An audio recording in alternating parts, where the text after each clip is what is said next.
Fiverr have just come out with a crazy update that's going to affect every single Fiverr seller. So whether you're a Fiverr seller already or you want to be one, this video is for you.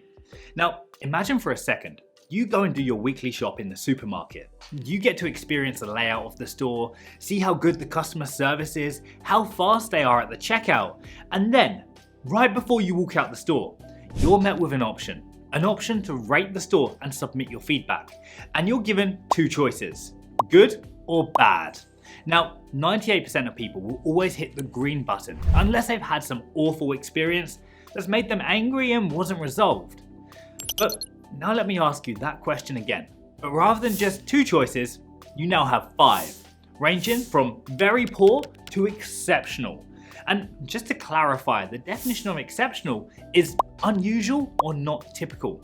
Meaning, in the supermarket scenario, there would have had to be a red carpet, a staff member pushing your trolley for you, and at least a 50% discount at the checkout once you got there.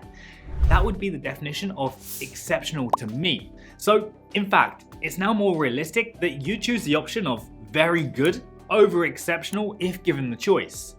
Well, that's exactly what Fiverr is now doing, and I'm afraid to say, unless you start over-delivering, then get ready for the flood of 3 to 4-star ratings coming your way.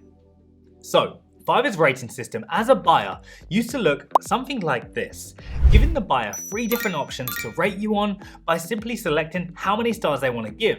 And come on, think about the last time you got an Uber, for example. How many stars did you give? I guarantee it was 5, because something inside of us feels as though that's the right thing to do. Unless, of course, it was a terrible ride and you feared for your life.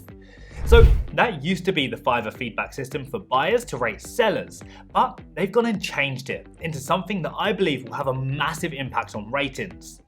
Rather than a simple star system, they're now putting adjectives to each star, meaning very poor is 1 star and exceptional equals 5 stars. And like I've already said, unless you're over-delivering and going outside of the usual, then the majority of people are going to opt for the very good option, thinking that it's still a decent rating. However, not until they rate you in all 3 areas being asked will it tell them in very small writing what the overall star rating they're giving to the seller is. Now, from my experience, using this recently when I purchased a YouTube thumbnail, there are 3 things which I think Fiverr are screwing over the sellers on. One is the very small writing at the end, telling the buyer what rating they're about to submit, because most buyers rush through the feedback stage just to get to their delivery, meaning this could easily be overlooked. 2, the exit button. Now, buyers are not required to leave feedback. They can opt out of this, and generally I've noticed that some good buyers do if they weren't totally satisfied. So rather than giving you negative feedback, they'll just leave you none, which of course is much better than getting a low star rating.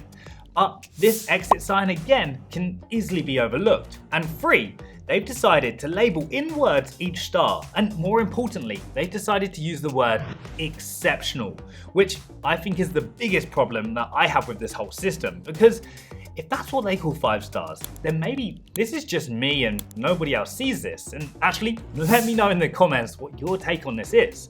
But the 1-star rating should be labeled something like abysmal or dreadful, terrible, unsatisfactory, awful.